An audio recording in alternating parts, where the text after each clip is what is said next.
శ్రీమాత్రే నమ. జయ గురు దత్తాత్రేయ నమ.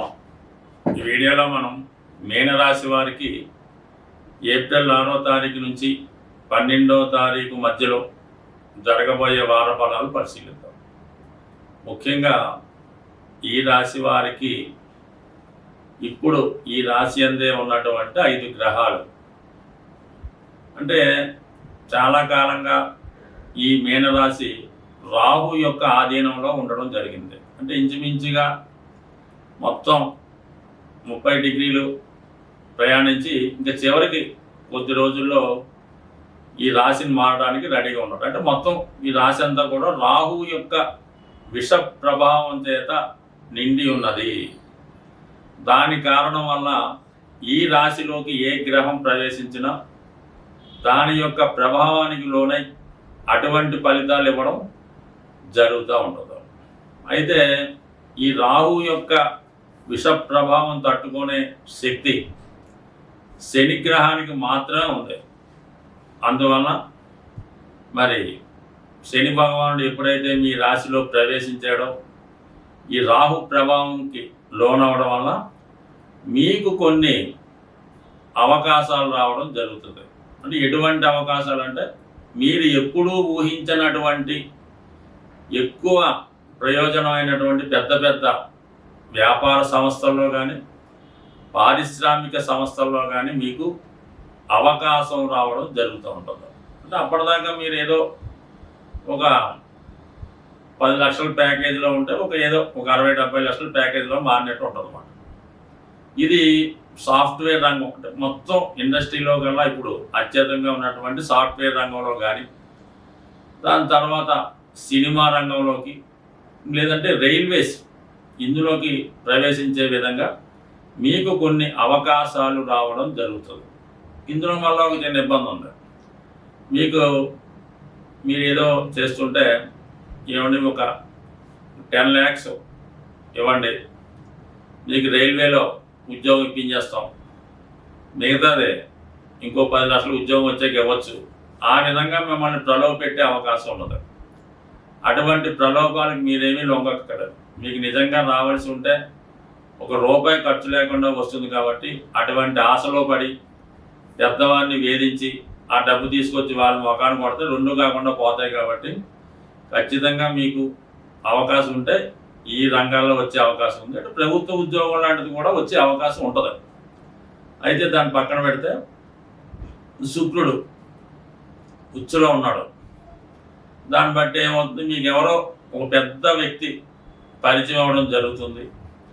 వారి ద్వారా మీకు కొన్ని అవకాశాలు, అంటే ఇది ఎస్పెషల్లీ స్త్రీలకి ఎక్కువ అవకాశాలు వస్తాయి.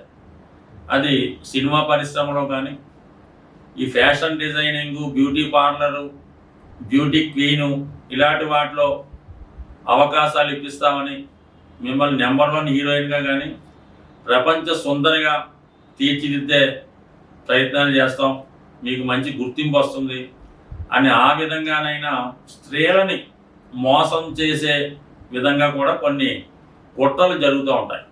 అందువల్ల ఏంటంటే ఎస్పెషల్లీ ఈ రాశిలో ఉన్నటువంటి స్త్రీలు ఎట్టి పరిస్థితుల్లో కూడా మీ యొక్క స్థితిని అనుసరించి ఎట్టి ప్రలోభాలకి లొంగకుండా, ఇతరుల మాయలో పడకుండా చాలా జాగ్రత్త వహించవలసి ఉంటుంది. ఇక విద్యార్థులు, అంటే బుధుడు అక్కడే ఉన్నాడు, రవి అక్కడ ఉండడం వల్ల విద్యాయోగం ఏర్పడింది. అంటే వీళ్ళు కూడా ఏం చేస్తారు, ఏదో ఎంట్రన్స్లో ఏదో పటాపట్టి మార్కులు సంపాదిస్తారు. మెడికల్ సీటు కావాలి, ఎవడో వస్తాడు మెడికల్ సీట్ ఇప్పిస్తారండి, 2.5 కోట్లు అవుద్ది, ముందు ఒక 1/2 కోటి ఇవ్వమంటాడు. అది కూడా మాయలో పట్టుకొని జరుగుతుంది. కానీ ఏదైనా ఇలాగ సీట్లు ఇప్పిస్తామని కానీ విదేశం పంపిస్తామన్నటువంటి మాయలో మాత్రం పడకండి. మీకు ఏదైతే నిజాయితీగా వస్తుందో అందులో చేరితే మంచిది. ఏమాత్రం ఇటువంటి వాటికి ధనం ఖర్చు పెట్టినా టోటల్గా ధనం పోగొట్టుకోవాల్సి వస్తుంది. స్వస్తి. సాధారణంగా ఇప్పుడు ఈ ఏప్రిల్ 6 మనకి శ్రీరామనవమితో ప్రారంభమైంది. ఏప్రిల్ 12 పౌర్ణమితో ఎండ్ అవుతుంది. అంటే శ్రీరామనవమి 2 కార్యక్రమాలకి మన ద్వాదశ రాశుల వారికి అనుకూలత ఉంటుంది. ఎవరైతే ఈ శ్రీరామ నవమి అంటే కళ్యాణం జరుగుతుంది, అట్ ది సేమ్ టైం పట్టాభిషేకం కూడా చేస్తారు. దానివల్ల ఏమైందంటే నిరుద్యోగులు ఉద్యోగం కొరకు ఎదురు చూస్తున్న వారికి ఈ శ్రీరామ కళ్యాణ కార్యక్రమంలో పాల్గొంటే కంపల్సరిగా ఉద్యోగం లభిస్తుంది.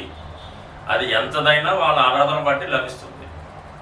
ఇంకోటి ఏంటంటే కళ్యాణం కానున్నటువంటి అబ్బాయిలకు కానీ అమ్మాయిలకు కానీ ఆ శ్రీరామనవమి అంటే మీరు భద్రాచలంలోనే కాదు, ఎక్కడ ఏ పందిరిలో ఏ దేవస్థానంలో కళ్యాణం చేస్తున్నా అందులో పాల్గొని ఆ తలంబరాలు మీ తల మీద పడేలా చూసుకోండి. లేదంటే కొన్ని తలంబరాలు సేకరించి ఇంటికి వచ్చిన తర్వాత ఎవరికైతే పెళ్ళి కావలసి ఉందో వాళ్ళు తల మీద కొన్ని తలంబరాలు జల్లడం వల్ల నమ్మకంగా 100% వివాహం జరుగుతుంది, అటు ఉద్యోగం కూడా లభిస్తుంది. అందుకనే ఏదైనా ఒక శుభకార్యం పెళ్ళి దేవుడు కళ్యాణం తర్వాత చేయడానికి సుమారుగా ఒక 6 నెలలు బట్టి ఎదురు చూస్తుంటారు. మరి చాలా హ్యాపీగా ఈ వారం ఏర్పడినటువంటి శ్రీరామనవమి చాలా వీళ్ళిద్దరికీ కూడా చాలా అంటే నిరుద్యోగులకి వివాహం కాలం వారికి అనుకూలంగా ఉంది. ఇక తర్వాత ఏంటంటే ఏప్రిల్ 12 పౌర్ణమి, అంటే ఈ చైత్ర మాసంలో వచ్చినటువంటి పౌర్ణమి చాలా అమ్మవారికి చాలా ఇష్టమైనది. కాబట్టి ఎవరైతే చాలా ఆర్థిక ఇబ్బందులను పడుతున్నారో వారు ఈ పౌర్ణమి రోజు అంటే మీ కుటుంబంలో అందరూ సమిష్టిగా ఒక మాట మీద నిలబడి పాయసం తయారు చేయించాలన్నమాట. చక్కగా కొత్త బియ్యంతో మరి పాలతో పాయసం తయారు చేసి అది దేవాలయం దగ్గర ఉన్నటువంటి భక్తులు కావచ్చు, లేదంటే మీ గృహంలో ఉన్నటువంటి భక్తులు కావచ్చు, మీ బంధువులకు కావచ్చు, కంపల్సరీగా పాయసాన్ని చక్కగా వాళ్ళు కడుపు నిండా తినేలాగా పెట్టడం చేయండి. అదే రోజు సాయంకాలం అప్పటిదాకా నియమంగా ఉండి ఈ లలితా సహస్రనామాన్ని పారాయణ చేస్తూ చంద్రబింబంలో అమ్మవారిని ఊహించుకొని మీరు చదవాలన్నమాట. విన్నా పర్లేదు, జాగ్రత్తగా కంపల్సరీగా ఈ 2 చేసి చూడండి. ఈ 2 నియమాలు మీరు నియమంగా చేస్తే 100% మీకు అటు వివాహం, అటు ఉద్యోగం, ఇటు ఆర్థిక సమస్యలు 100% తొలుగుతాయి. అంటే ఒక విషయాన్ని మీరు మీ కుటుంబంలో చాలా దీర్ఘకాలికంగా అప్పులు సమస్యలు ఉన్నాయి అనుకున్నప్పుడు ఆ కుటుంబంలో ఉన్న సభ్యుల మధ్య ఏకాభిప్రాయం లేదన్నమాట. అంటే ఒకరి మాట ఒకరికి వినకపోవడం, ఒకరికొకరికి పడకపోవడం ఇవి జరుగుతూ ఉంటాయి. ముఖ్యంగా భార్య భర్తను ద్వేషించడం ఇలాంటి కార్యక్రమాలు జరుగుతుంటేనే ఆ గృహంలో శుభకార్యాలు వాయిదా పడుతుంటాయి. అలాగే రుణాలు పెరుగుతూ ఉంటాయి అన్నమాట. సో అందువల్ల ఏంటంటే ముఖ్యంగా పిల్లలు అంటే పిల్లలంటే ఉంది 30 సంవత్సరాలు దాటినా కూడా పెళ్ళిళ్ళు కాకుండా ఉద్యోగాలు లేకుండా ఉన్నవాళ్ళు వీళ్ళు ఎక్కువగా తల్లిదండ్రులను విమర్శిస్తూ ఉంటారు అన్నమాట. మాకేం చేయలేదు, మమ్మల్ని చూడలేదు, ఏదో విధంగా ఇబ్బంది పెడుతూ అవహేళనగా మాట్లాడుతూ ఇతరుల దగ్గర చిన్నబుస్తూ ఉంటారు. ఇది చాలా పొరపాటు.